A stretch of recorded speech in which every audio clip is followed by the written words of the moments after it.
Muy buenas noches, soy Memo Flores. Hoy es viernes, último día de la semana laboral y también hay información. Vámonos con la actualización de las noticias más importantes de esta semana.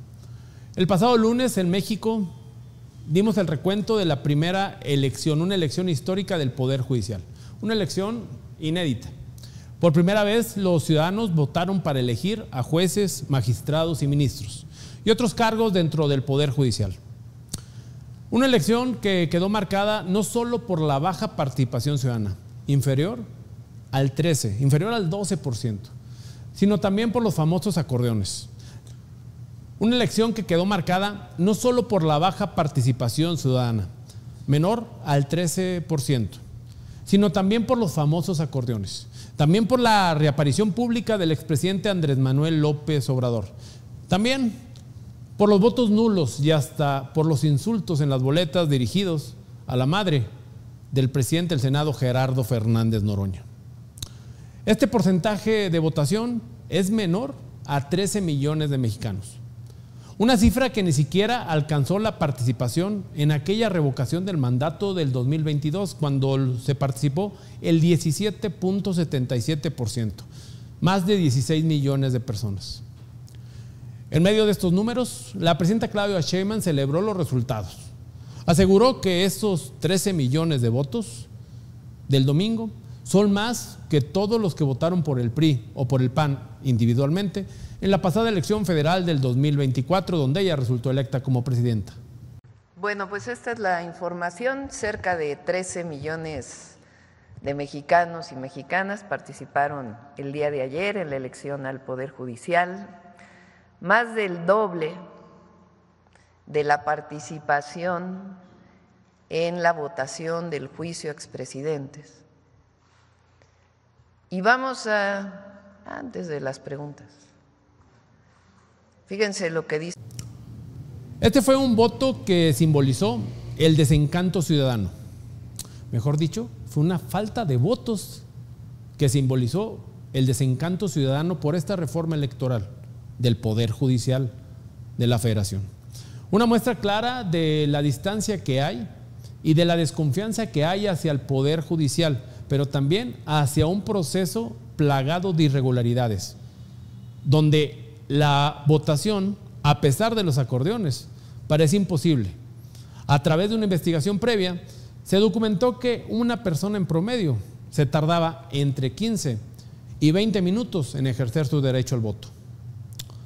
En más información del lunes, el Banco de México reportó una caída de las remesas. En abril los mexicanos enviaron 4.761 millones de dólares a sus familias, una disminución mensual de más de 380 millones respecto al mes anterior, respecto a marzo. El dato quedó muy por debajo de lo esperado por los analistas, que proyectaban 5.170 millones de dólares. Es la tercera vez en el año que los flujos caen por debajo del umbral simbólico de los 5.000 millones de dólares.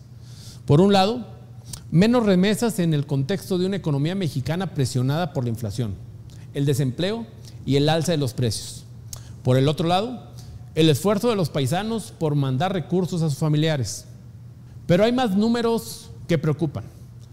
Las remesas son 12.1% menos que en abril del año 2024. Las remesas de este mes de abril fueron 6.1 menos que el marzo de este mismo año. Solo 951 millones llegaron por los bancos. El resto, más de 3.800 millones, fue por otros canales. Hubo 8.1% menos de operaciones que hace un año. Y todo esto sucede en medio de un miedo de las deportaciones masivas, del endurecimiento de los discursos antimigrantes en Estados Unidos y la amenaza de este nuevo impuesto a las remesas de los mexicanos en Estados Unidos, que inició siendo una amenaza del 5% y ya dijo Donald Trump que será del 3.5%. El pasado martes, en información de este día, la Secretaría de Salud Federal informó que México registra ya 1,926 casos de sarampión en 17 estados del país, según el corte de la semana epidemiológica número 22. El brote más fuerte tiene epicentro en Chihuahua, entidad que concentra 1,803 casos, el 93% del total. De acuerdo con lo expuesto por el subsecretario de Política de Salud y Bienestar Poblacional, Ramiro López Elizalde, durante la conferencia matutina en Palacio Nacional. México no es el único país que presenta casos de sarampión. Como pueden ver ahí, tan solo algunos países. Actualmente en la semana epidemiológica 22 tenemos un total de 1,926 casos confirmados en 17 estados de la República, con predominio en el estado de Chihuahua, le sigue Sonora y posteriormente Zacatecas. Siguiente. El funcionario de la Secretaría de Salud reconoció que el repunte es parte de una ola global de sarampión, pero aseguró que desde que se detectaron los primeros casos, se diseñó un plan para controlar epidemiológicamente este brote, a través de bloqueos vacunales y cercos sanitarios. Entre el 1 de abril y el 30 de mayo, según el funcionario, se han aplicado casi 600,000 vacunas contra el sarampión, priorizando a los estados con mayor número de contagios: Coahuila, Chihuahua, Sonora y otros estados, principalmente del norte del país. Ese mismo día, el martes, el Consulado General de Estados Unidos lanzó una advertencia urgente para los visitantes de Puerto Vallarta, en Jalisco. Anunciaron que hay secuestros masivos hacia ciudadanos estadounidenses que fueron privados de su libertad después de reunirse con personas que conocieron a través de aplicaciones para obtener citas principalmente amorosas. En varios casos, los captores exigieron sumas millonarias como condición para lograr el rescate de sus familiares. Estos lo solicitaban directamente a sus familiares en Estados Unidos. Esta es una nueva modalidad que prende alarmas justo en los lugares considerados seguros para los turistas extranjeros. Ante estos hechos, el consulado pidió extremar precauciones, especialmente al utilizar plataformas de citas en zonas turísticas como Tinder. Además, el Departamento de Estado elevó el nivel de alerta para viajeros hacia Jalisco. Pasó del nivel 3, reconsidere su viaje, al nivel 2 en Nayarit, extreme precauciones. Además, se recomendó a los viajeros registrarse en un programa de sistema de inscripción de viajeros inteligentes del gobierno estadounidense para mantener contacto directo con las autoridades consulares, y este programa está disponible las 24 horas del día para ciudadanos de Estados Unidos. El miércoles, el gobierno de Colombia confirmó que 11 de los 12 colombianos detenidos en México la semana pasada son exmilitares. Están acusados de haber participado en el ataque con una mina terrestre que mató a 8 miembros de la Guardia Nacional, en Michoacán. Fue el propio presidente de Colombia, Gustavo Petro, quien a través de un video dio a conocer la información tras verificar sus identidades.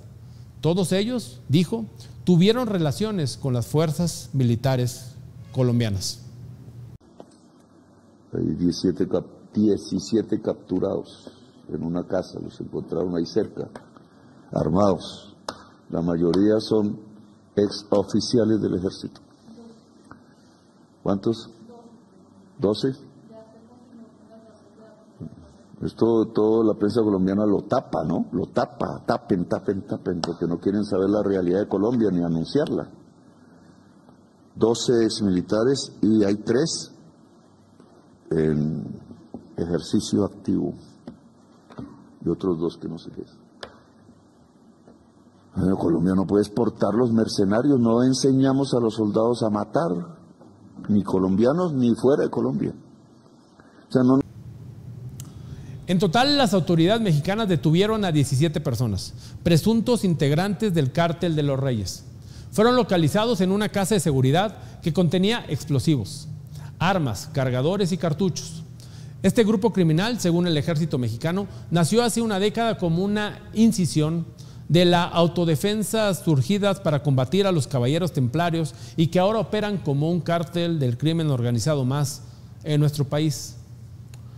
El jueves, durante su conferencia matutina, la presidenta Claudia Sheinbaum, en respuesta a las declaraciones del presidente colombiano Gustavo Petro, aseguró que su gobierno busca fortalecer la cooperación con Colombia para combatir a los grupos criminales que tienen operaciones en ambos países. Hubo una detención muy importante en Michoacán, en los límites con Jalisco, en donde lamentablemente fallecieron elementos de la Guardia Nacional. por un artefacto explosivo, y ahí se detuvieron a miembros de un grupo criminal y ahí había varios colombianos. No es la primera vez que se detiene a personas de esta nacionalidad. En la Ciudad de México, cuando fui jefa de gobierno, también hubo detenciones de otras nacionalidades también, pero particularmente colombianos. Desde hace ya algunos meses quizá, inclusive lo mencioné directamente con el presidente Petro y aparte el canciller lo ha estado viendo, de hacer un grupo de alto nivel para los temas de seguridad entre Colombia y México. Y ya ha habido algunas reuniones pues para poder tener información, así como tenemos una colaboración, una coordinación con Estados Unidos por nuestra frontera, pues de la misma manera buscamos una colaboración con el gobierno de Colombia para poder pues atender si hay alguna actividad criminal de algún miembro de algún grupo criminal en Colombia o a su vez algún miembro de un grupo criminal en México. Entonces sí hay coordinación y se está fortaleciendo pues la información, la capacidad de colaboración conjunta, cada uno en nuestro territorio, pero pues nos ayuda mucho. Presidente, en este momento se puede confirmar o no que sí hay pues mercenarios ya en estos grupos. Lo que ha habido es detenciones. Lo puede informar, lo pueden preguntar el martes para que lo informe con mayor detalle el secretario de Seguridad, pero ha habido detenciones en México en donde hay personas de nacionalidad colombiana. Que tanto esto está, pues son ya investigaciones que tiene la Secretaría. El mismo jueves se llegó al final del cómputo de las actas de votación de la elección de ministros y ministras de la Suprema Corte de Justicia de la Nación. El abogado mixteco Hugo Aguilar Ortiz será quien encabece al máximo tribunal del país a partir de septiembre, tras obtener más de 6 millones de votos y el 5.3% de la votación a nivel nacional. En la inédita elección judicial, toda del pasado 1 de junio, superó a la candidata Lenia Batres Guadarrama, la ministra del Pueblo, una de las favoritas para presidir la Corte, quien acumuló 5.8 millones de votos. Aguilar Ortiz es actualmente coordinador general de derechos indígenas del Instituto Nacional de los Pueblos Indígenas. Tiene más de 3 décadas de trayectoria en la defensa legal de comunidades originarias y fue asesor del Ejército Zapatista de Liberación Nacional durante los diálogos de paz en Chiapas en 1996. También fue parte del grupo que negoció con los ejidatarios donde pasó el Tren Maya y los convenció a muchos de ceder sus terrenos. Su llegada al máximo tribunal será histórica. El segundo ministro indígena en presidir la Suprema Corte de Justicia de la Nación, después de otro, algo conocido, Benito Juárez. Además de Aguilar, los otros perfiles que conformarán la nueva Corte, que pocos sorprenden porque eran los mismos que aparecían en los acordeones, son figuras claves muy cercanas al gobierno de la 4T. Pues ¿a quién más iban a apoyar sino a gente de ellos? Lógico. El PRI hubiera apoyado a priistas, el PAN a panistas. ¿Quiénes serán los nuevos ministros? Yasmín Esquivel Moza, que era ya ministra en funciones, María Estela Ríos y Sara Irene Ríos. Entre los hombres, Giovanni Figueroa, Irving Espinosa y Arístides Guerrero, el ministro Chicharrón. Andrés Manuel López Beltrán, hijo del presidente López Obrador, hablando del tema de la elección judicial que muchos a él le adjudican esta derrota electoral en Durango y en Veracruz en las elecciones municipales y la poca participación a nivel federal en la elección del Poder Judicial Electoral, pidió y exigió a los medios de comunicación y a todos nosotros que ya no le digamos Andy. Andy ya no quiere que le digamos Andy, que porque eso demerita su identidad. Y aprovechando que yo no aparezco, no salgo a medios, no respondo, ¿por qué no respondo y por qué no salgo a medios a aclarar esto? Primero porque creo que los medios ya están muy quemados. Los medios han perdido mucha credibilidad en base a esto, a nadar de forma sincronizada, a difundir mentiras, notas falsas. Y pues aprovecho también el estar aquí para decirles, yo me llamo Andrés Manuel López Beltrán y mi más grande orgullo es llamarme como el mejor presidente que ha tenido este país. El llamarme Andy, ¿no? Es demeritar eso. Claro. Quitarme ese legado, quitarme ese nombre. Lo mismo hicieron en Durango. En Durango no quisieron mencionar en ningún medio de comunicación local Moreira, Alito. Nunca me mencionaron por mi nombre. ¿Por qué? Porque les da miedo. Y saben lo que vale el nombre y saben lo que vale el legado de Andrés Manuel López Obrador. Entonces, Esto lo dijo durante su participación en el programa La Moreniza, que conduce junto a la secretaria general de este partido, pero presidenta de este partido, Luisa María Alcalde. Durante varios minutos, López Beltrán insistió en que debe de ser llamado con su nombre, su apellido completo. La propia presidenta de su partido lo respaldó. Dijo que los ataques en su contra son en realidad una forma de atacar al expresidente. Y el hijo del exmandatario fue más allá. Afirmó que ha heredado las críticas que enfrentó su padre. Eso sí, aunque asegura que no quiere que lo vinculen con su papá, repitió una de las frases favoritas. Se quedaron sin este motivo para cobrar sus chayotes que cobraban en muchos lados. La molestia de Andy surgió luego de que los medios nacionales y columnistas a nivel nacional señalaron su fracaso, como ya lo comentaba, en las elecciones en Durango, en Veracruz, y la poca participación en el proceso electoral para elegir a jueces, magistradas a nivel nacional. Y en más información, vámonos a la Ciudad de México. Desde el 15 de mayo, los trabajadores de la Coordinadora Nacional tienen tomadas diferentes lugares de la Ciudad de México, volviendo locos a los ciudadanos. Ya pasaron 23 días y la Coordinadora Nacional de Trabajadores de la Educación siguen en la Ciudad de México. En algunos casos, manifestaciones pacíficas, en otros, violentas. Durante estas últimas semanas, los maestros han sostenido reuniones con autoridades del gobierno federal. Por parte del gobierno, la secretaria de Gobernación, Rosicela Rodríguez, el secretario de Educación, Mario Delgado, y el titular del ISSSTE, Martí Batres. El miércoles, mientras se realizaba una reunión de la coordinadora con funcionarios de gobierno en la Secretaría de Gobernación, un grupo de encapuchados irrumpió en las inmediaciones de la misma, intentando romper el portón y los candados con unos mazos. Fueron dispersados por las autoridades judiciales, pero respondieron lanzando piedras. En medio de los disturbios, vandalizaron vehículos oficiales de la Secretaría del Bienestar. Los dirigentes de la Coordinadora Nacional de Trabajadores de la Educación se deslindaron de los actos vandálicos. Pero el jueves, las protestas volvieron a escalar. Maestros de la Coordinadora Estatal de Trabajadores de Educación de Guerrero se manifestaron frente a las oficinas del Sindicato Nacional de Trabajadores de la Educación. Incluso entraron a ella. Ingresaron, incendiaron objetos enfrente de la entrada y lograron provocar un incendio más dentro del inmueble.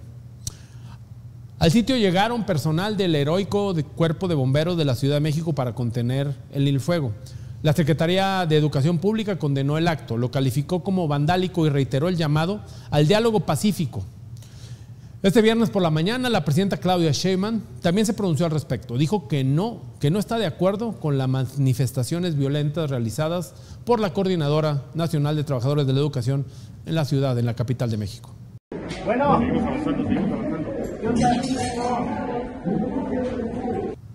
La Asamblea Nacional de la Coordinadora, la Asamblea Nacional Representativa, que inició el jueves por la noche y concluyó la madrugada de este viernes, debatió durante horas y aunque se contempla el levantamiento del plantón y la huelga nacional en los próximos días, la coordinadora dijo claro que seguirá en actividades. En los últimos días, algunos docentes han comenzado a levantar sus casas de campaña y regresar a sus estados, pero la presencia en la plancha del Zócalo sigue siendo significativa. Este mismo viernes, mientras la Coordinadora de Trabajadores de la Educación realizaban una marcha en las inmediaciones del Ángel Capitalino, del Ángel de la Independencia, integrantes de la Coordinadora Estatal de Trabajadores de la Educación de Guerrero irrumpieron en la Torre del Bienestar de la Secretaría del Bienestar sobre Paseo de la Reforma. Con palos, piedras y resorteras, un grupo de manifestantes, algunos con el rostro cubierto, la mayoría, ingresaron al edificio donde trabajaban empleados de la Secretaría. Durante la marcha gritaron consignas contra el expresidentes de México y la presidenta Claudia Sheinbaum, a quienes exigieron la abrogación de la ley del ISSSTE del 2007. También advirtieron que mantendrán presencia en los actos públicos de la mandataria y celebraron que cancelara su gira al estado de Guerrero. Por otra parte, profesores de esta misma coordinadora tomaron la caseta La Venta en Acapulco, donde dieron paso libre a los automovilistas, según reporta Caminos y Puentes Federales.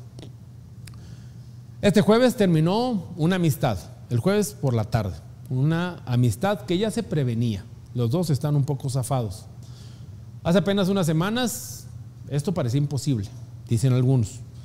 La amistad que llegó a su fin es la de Elon Musk y Donald Trump. Una alianza improbable, pero fue poderosa. El magnate invirtió millones en la campaña del republicano que, según el propio Musk, fueron determinantes para que Trump regresara a la Casa Blanca. El presidente, a cambio, le dio poder real en su gobierno. Musk fue pieza clave en el nuevo gobierno de Trump con una autoridad impresionante: rediseñar las estructuras enteras para eliminar agencias completas y evitar el despilfarro en su gobierno. Todo esto mediante el Departamento de Eficiencia Gubernamental, encabezado por Elon Musk. Este se convirtió en una de las noticias más relevantes de los primeros 100 días del gobierno.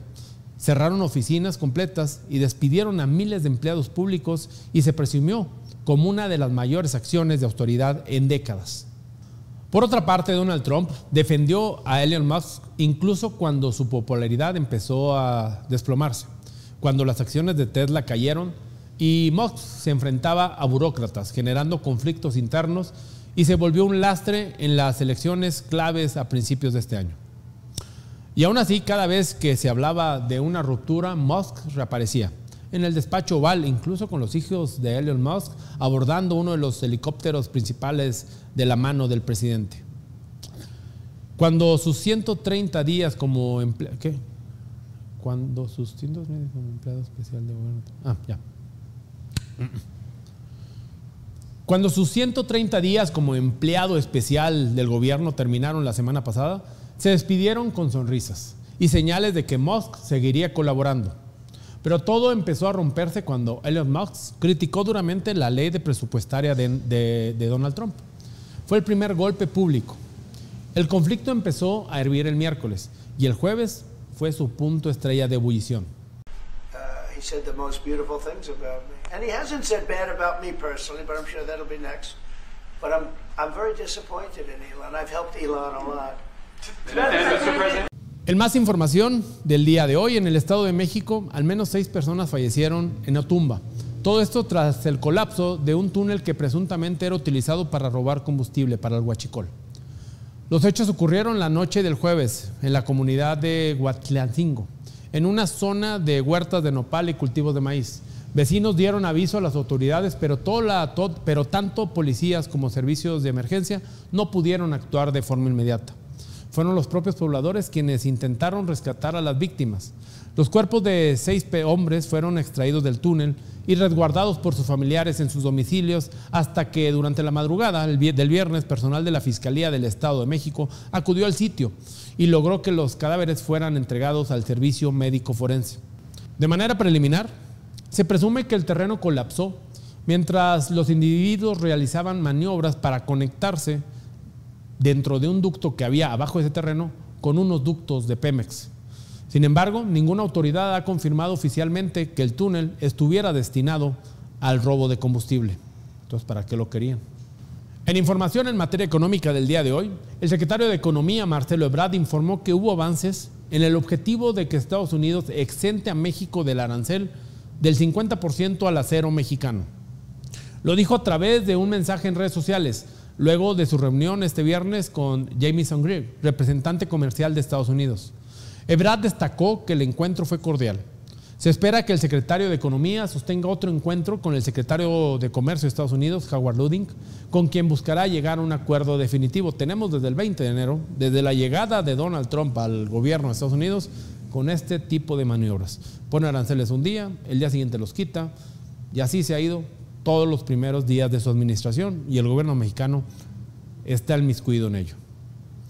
Este viernes, una avioneta con matrícula guatemalteca se desplomó en un ejido de Tapachula, en Chiapas, dejando un saldo de 3 personas fallecidas.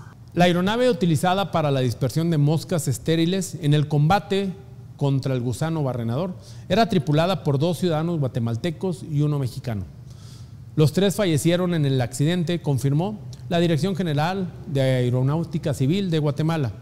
Protección Civil de Chiapas informó del siniestro a la Agencia Federal de Aviación Civil y desplegó unidades para controlar el incendio que provocó el desplome.